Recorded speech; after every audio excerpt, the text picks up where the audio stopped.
हाँ दोस्तों, एक गिलास पानी के अंदर अगर आप पंचमुखी रुद्राक्ष अगर डाल करके छोड़ते हैं और इसको रात को छोड़ दो, सुबह उठते ये पानी पी लो। और ये पंचमुखी रुद्राक्ष क्या करता है कि ये आपके लंग्स के अंदर ऑक्सीजन की डेफिशिएंसी नहीं होने देता, ब्रेन में ऑक्सीजन की डेफिशिएंसी नहीं होने देता। इस रुद्राक्ष की अगर मैं बात करूं, एक छोटा सा रुद्राक्ष याद हो आपको, जब कुछ होता था तो संत जैसे मान लीजिए कोई रात को यूं किसी को लगता हो कि रात को छाती पे कोई बैठा है या कोई हमारा गला दबा रहा है। उस दौरान हम क्या सोचते हैं कि कोई बुरी नेगेटिव वाइब्रेशन हमारे को जकड़े हुए है, और हम जाते थे किसी संत में या झाड़ फूक या झाड़ा जूड़ा लगवाने वाले के पास। उस दौरान सबसे पहले वो महापुरुष यहाँ पे एक तबीज बांधते थे, तबीज। ये पॉइंट आपका LU4 है, LU4। इस पॉइंट के ऊपर यहाँ पे प्रेशर देने से ब्रेन के अंदर ऑक्सीजन पूरी हो जाती है, ब्रेन के अंदर। और ब्रेन में जब ऑक्सीजन पूरी होती है तो आप सफोकेशन फील ना करके हेल्दी अच्छा जीवन फील करते हैं।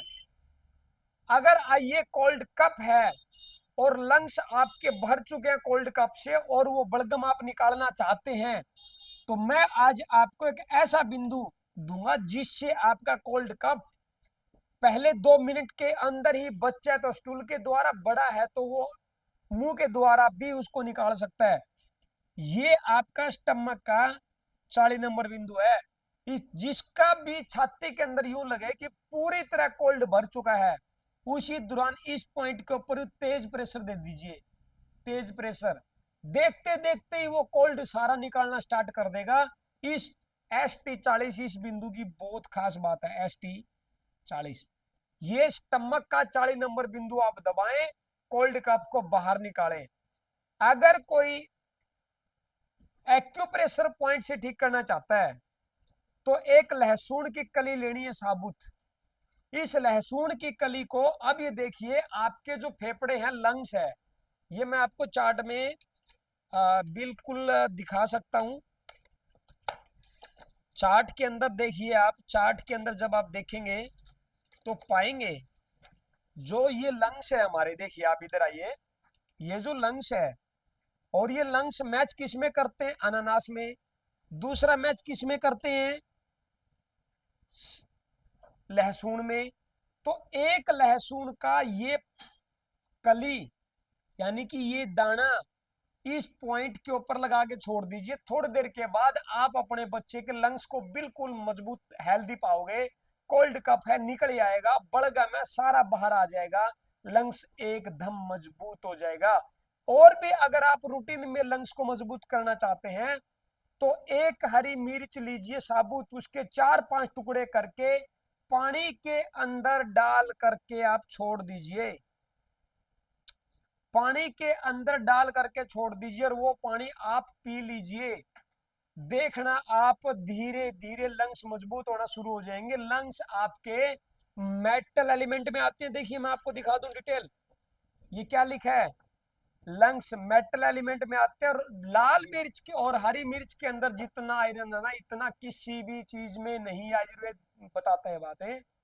तो आप हरी मिर्च का ज्यादा टुकड़े करके पानी में डाल करके आप सुबह का शाम को और शाम का सुबह आप लेते हैं तो लंग्स मजबूत होते हैं। अगर कोई छोटा बच्चा है और लंग्स की स्ट्रेंथ कम है, लंग्स मजबूत नहीं है, बार बार कोल्ड कफ, इम्यूनिटी डाउन हो जाती है, तो आप पान के पत्तों का टुकड़ा कर लो 4-5 एक गिलास पानी में, और उसमें एक लौंग और एक लौंग और थोड़ा सा उसमें सौंफ मिला करके आप छोटे बच्चे को 5 से 7 बूंद ही दीजिए, बड़ा है तो आधा चम्मच ले सकते हैं। और एक इलायची, सॉरी, 4-5 पान के पत्ते उसके टुकड़े कर लो, एक गिलास पानी के अंदर डाल लो, फिर उसमें एक लौंग मिला लो और एक इलायची डाल लो और थोड़ा सा जो हरी सौंफ है वो डाल लो, आधा 1 चम्मच, और उबालना छोड़ दो। जब आधा कप या पौना कप रह जाए उस टाइम वो बच्चे को तो सिर्फ 5-7 ड्रॉप देनी है और बड़े को आधा चम्मच दे सकते हैं। इससे लंग्स के अंदर सारा कोल्ड कफ और लंग्स में कितनी ही दिक्कत हो सारी इस फॉर्मूले से ठीक हो जाती है। लेकिन जिसको लंग्स की प्रॉब्लम चल रही है, क्योंकि मैं बार बार कहता आया हूं कि लंग्स ही आपके लीवर का दुश्मन है। लंग्स से ही ऊर्जा लीवर को ट्रांसफर करता है। तो लीवर का सेंस ऑर्गन आंख है, तो इसीलिए आपको लंग्स मजबूत करना पड़ेगा, क्योंकि लंग्स वो ऑर्गन है जब हम पैदा होते ही जब गर्भ से बाहर इस धरा के ऊपर आए तो सबसे पहली जो एनर्जी जो मिली हमें कॉस्मिक, वो हमारे को लंग्स से मिली, यानी कि लंग्स लंग्स ने हमें प्रोवाइड करवाई ब्रह्मांड से। तो लंग्स आप हल्के में ना लेके चले, लंग्स आपका जीवन दान देने वाला एक सबसे बड़ा ऑर्गन है। लंग्स ही है जिसके द्वारा हमें पहले, उसके बाद किडनी ने काम किया, फिर पेशाब उतरा। अगर पेशाब नहीं उतरता और लंग्स ने वो एक श्वास नहीं भरा होता ब्रह्मांड से, तो आज हम इस जीवन पे, इस जीवन में नहीं होते, इस धरा पे नहीं होते और आपके सामने रूबरू नहीं होते। तो लंग्स और किडनी दोनों को आपको मजबूत करके चलना है। यानी कि हमारे टीचर बार बार समझाते आ रहे हैं कि जिसको किडनी का प्रॉब्लम है वो लंग्स को भी साथ लेके चले। लंग्स और किडनी का प्रोटोकॉल ही हमारे को उठाता है। तो लंग्स और किडनी, यानी कि जिस जो पैदा होते ही श्वास ना ले और ना रोए तो लंग्स कमजोर, और अगर पेशाब ना करे तो बच्चा सीपी चाइल्ड में काउंट होता है।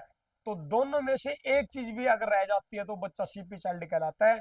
तो आप इस बात को लेकर के चले कि किडनी और लंग्स आपके दोनों ही जीवनदायिनी है, यानी कि एक जीवन देने वाले अंग है। तो किडनी को ऊर्जा जमीन से मिलती है, आप इसका सार लें, और लंग्स को ऊर्जा कॉस्मिक मिलती है, यानी कि सुबह आप खुले आसमान की सैर करें।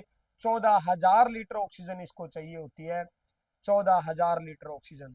तो यही 14,000 में से 11,000 ये अपने पास रखते हैं, तब मिलेगी। इसका टाइम है सुबह 3 से 5 का।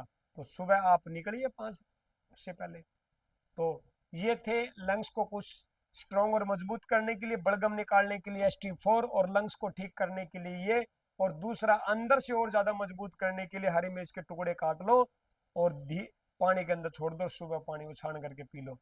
तो ये था कुछ आज मेरी आंख में काम करते समय कुछ दवाई जो होती है दर्द पर लगाने वाली, उसका एक छिंटा लगने से थोड़ी सी दिक्कत है, इसलिए मैं लाइट के सामने नहीं देख पा रहा हूँ, तो इसके लिए अक्षमा माफी। तो ये था मेरा लंग्स को मजबूत करने का टॉपिक। तो आप वीडियो में बने रहिए। आपका बहुत बहुत धन्यवाद। ये वीडियो आप दुख निवारण थेरेपी हेल्थ सेंटर हिसार से देख रहे हैं। राम राम।